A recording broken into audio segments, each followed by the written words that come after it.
Hello,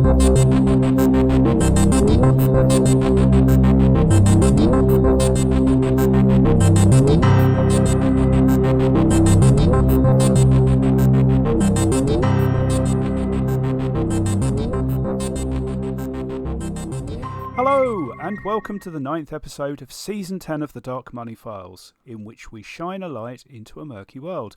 I am Ray Blake, and with me is my co-host, friend and business partner, Graham Barrow. Hello, Graham. Hello, Ray. Graham, last time we outlined the basics of beneficial ownership and introduced the concept of the UBO, or Ultimate Beneficial Owner.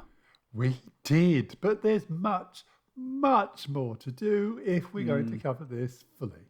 Well, hence this episode, part 2. First, though, a reminder from our sponsor. And I'm tempted to say, if you've been affected by any of the issues in this programme...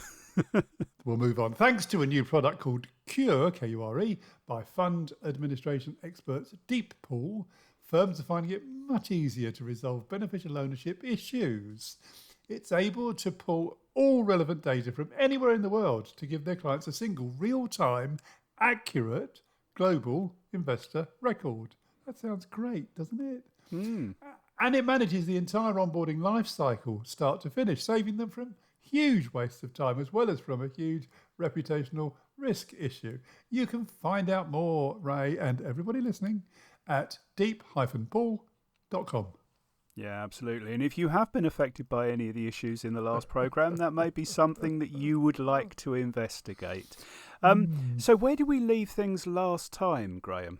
Ray, we had looked at the 3 concepts of ownership, control and significant influence. And we'd looked at some of the ways people might seek to conceal their involvement in corporate entities. Yeah. Now, we talked about family voting blocks, offshore shell companies, and effective control. We did, and oddly I've spent a lot of my morning talking with a journalist about just such things, but you're going to have to wait and see what that was all about, because I can't tell you yet. I'm tempted to say that I'm looking forward to it. Well, you should be, because it really is a great story, and I reckon 2 weeks and it'll be out there. So, as I recall, we had just raised at the very end of that episode the topic of listed companies. Yeah, now, just quickly, perhaps we should clarify the meaning of that term, Graham. Well, I think that's a good idea, Ray. Listing means being listed on a stock exchange. So a listed company is one whose shares can be traded publicly in a market environment. Now, this distinguishes it from an unlisted company where share trading is done privately by mutual agreement and where you might be stuck with shares you can't sell if there is no buyer interest. Okay, so a listed company will usually be a fairly substantial undertaking? Well, yes, the requirements for getting a company listed and its shares trading are significant, and this will not be viable for smaller companies at all. And speaking of those requirements, these involve considerable due diligence by the relevant exchange, right? Well, yeah, absolutely, Ray. Generally speaking, if you can get listed on a reputable exchange, use that word advisedly, then you're going to be above board and certainly have no hint of criminal involvement. Okay, so with that as background, it seems reasonable that in onboarding and overseeing a listed company, we don't have to look for UBOs. Well, yes, it does. And in most jurisdictions, this exemption exists. Where the company is listed on a regulated exchange, you don't identify UBOs. Indeed, in the UK and the EU, legally there are no UBOs in such a company. That's clarified in the legislation at a definitional level. And that's a really important point, Ray, because often people associate the listed company's concession with simplified due diligence. And to be clear, that is wrong, isn't it? Yeah, absolutely. It's an exemption and it applies at all levels of due diligence. Simplified due diligence, regular CDD, or indeed enhanced due diligence. And this, I suppose, is a reflection not only of the due diligence conducted at the stock exchange level, but also because listed companies are almost certain to have a highly diversified ownership across funds and across public investors. Yes, although there are situations that can still be difficult here in this regard. Whilst most companies that are exchange listed will allow all of their shares to be traded on the exchange, it is possible for only, say, 50% or 20% or even 1% of your shares to be listed on the exchange, and for the remainder to be privately owned and traded. Yeah, well, yeah, and I can see how that might be a problem, Ray, but the exemption just sees this as a listed company and lets it through, doesn't it? Well, it does, Graham, yeah. But what if that means that this listed company has a private majority ownership by, let's just say, for example, a sanctioned person or entity? Well, I think that would be a good reason to pay attention to your media screening on listed companies, Graham. You certainly want to know that that was the case. I think you really, really would, Ray. Interestingly, Graham, listed companies aren't the only types of entity that don't have UBOs. Oh? Well, yeah, think about governments and sovereign wealth funds, for example. Who's the UBO of a national government? Oh, that's a good point, Ray. So do we apply the same approach to all government-owned entities, like a national airline that's publicly owned, for instance? Well, not quite, Graham. I think it's important to look at the nature of the entity. If, for instance, it's a government department that's all about public administration, that can't really be said to have individual owners. It will also have fairly easily identified transactional activity, all based around its area of responsibility. Well, yes, that makes complete sense. But if, on the other hand, the entity has some sort of commercial element, which is often the case in businesses where the government partners with private enterprise, then as well as the UBOs for the private ownership, you'd also want to identify the specific controller or controllers on the government end. Okay, so the commercial element here means all sorts of transactional activity and networks of connection that make this look much more like a private business than a government body. So that makes sense, Ray. Exactly. And schools and hospitals, if they're government owned and operated, would generally be treated as public administration bodies as well. But private schools and private hospitals wouldn't? No, they'd be treated as corporations generally, although some may be constituted as trusts, and that opens up a whole bag of worms. Ah, yes, Ray. Trusts. They're always fun, aren't they? Well, to misquote Douglas Adams, Graham, this is obviously some strange usage of the word fun that I wasn't previously aware of. Oh, come on, though, Ray. Determining the UBOs of a trust is a roller coaster ride, isn't it? That's fun. Well, it certainly can be. I suppose we'll have to just briefly define the term trust, won't we? Do you want to have a go at that, Graham? Well, I'll have a go. A trust is a legal arrangement in which property is given by a person to another person, not for their own use, but for the closely defined benefit of a third person, in circumstances where it's not desirable to simply give the property directly to the third person. That's absolutely brilliant, Graham. Oh, thank you very much. But let's unpack it a bit and get... No, seriously, that is a great description of what a trust is. But let's unpack it a bit and give these first, second and third persons some names. Kevin, Alice and Nigel? I see, I've got you. Sorry, I understand what you mean now. You're taking me very literally there. I was. I'm sorry. So let's do that. Okay. So let's start with the first person, the person giving the property. That's the settlor, isn't it?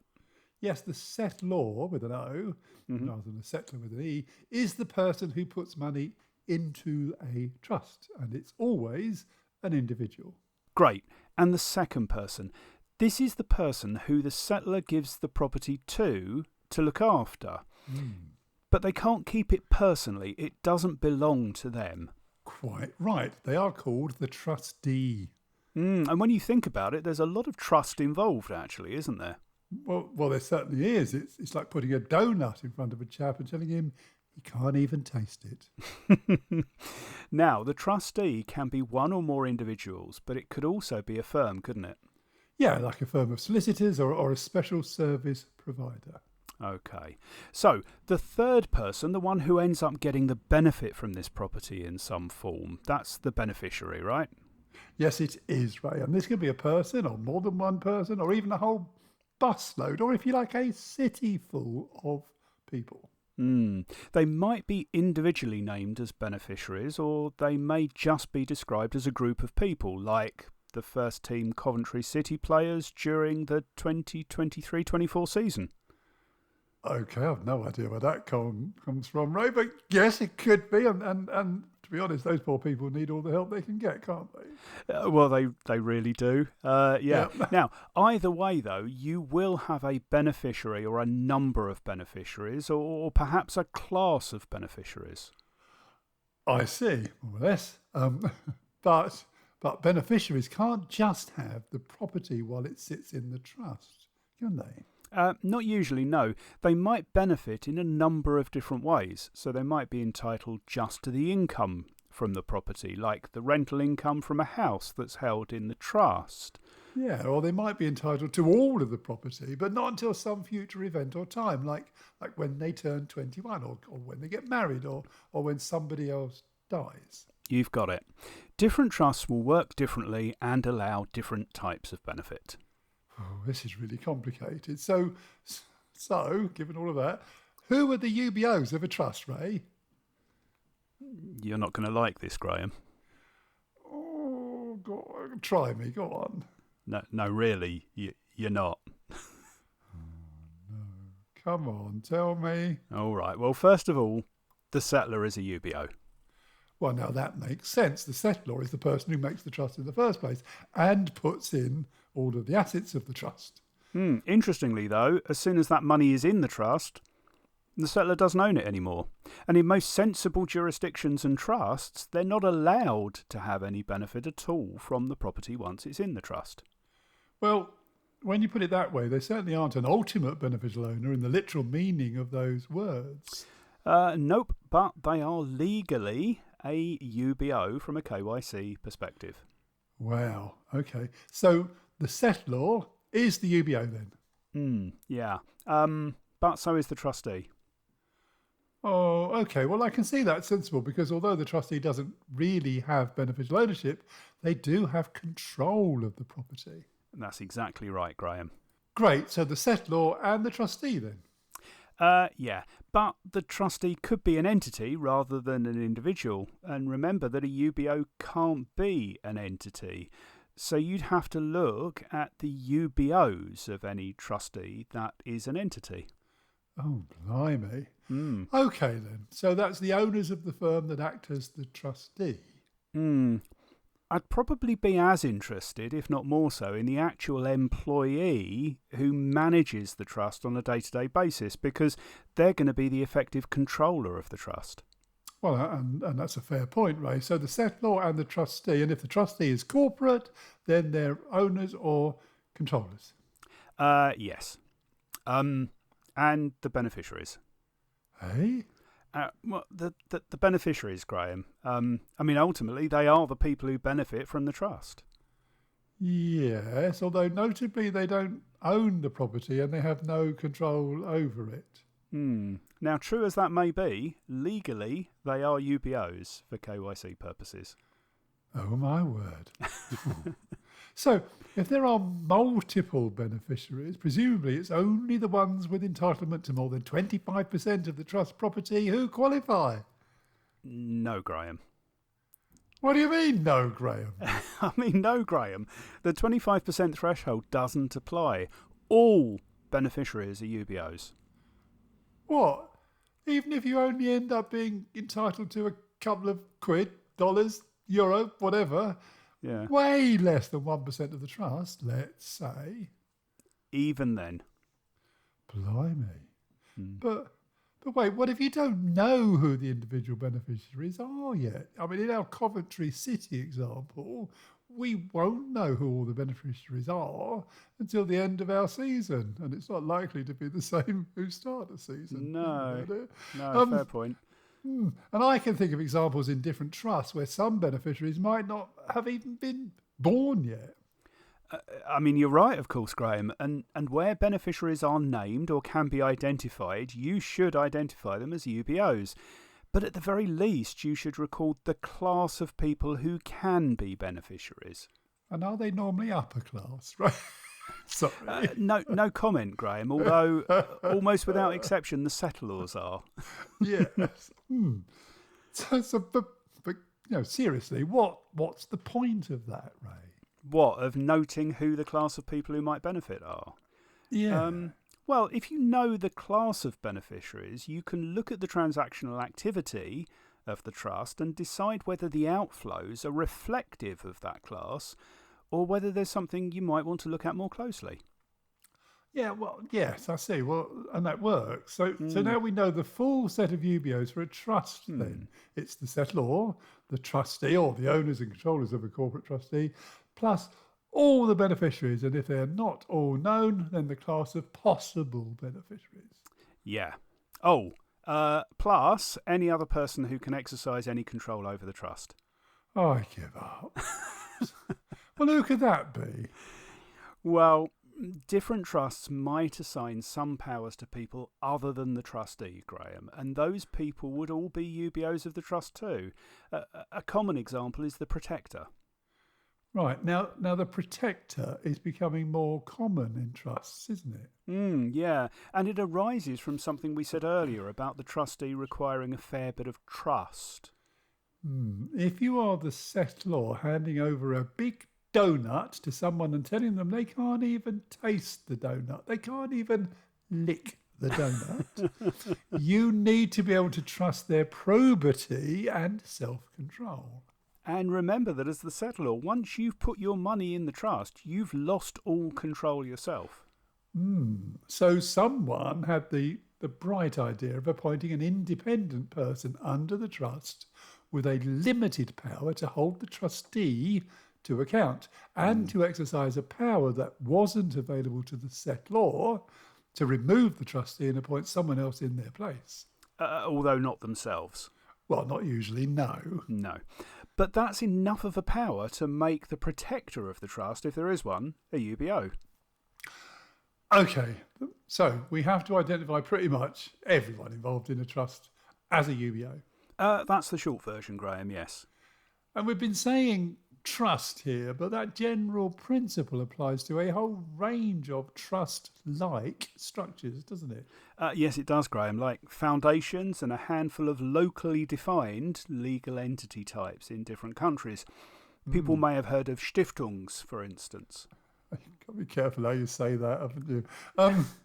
Yes, and it's worth bearing in mind that a lot of charities are set up as trusts, so this would apply to them where that is the case. And while we're talking about charities, can non-human charitable objects like donkeys or historic buildings be UBOs?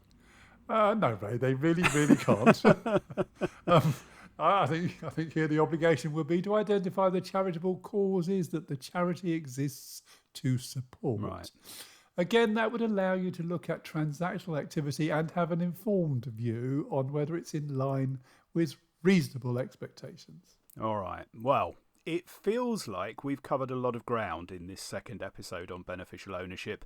And although there's more we could cover, collective investment funds, special purpose vehicles, to name but two, that might be a bit esoteric. I think you're right, Ray. Let's put a pin in that to return to at some later point, perhaps. But now I think we should move on. Okay, so what's next then? Can't tell you at the moment, Ray, but we should be able to disclose it by the time we come to record. Oh, now I'm really looking forward to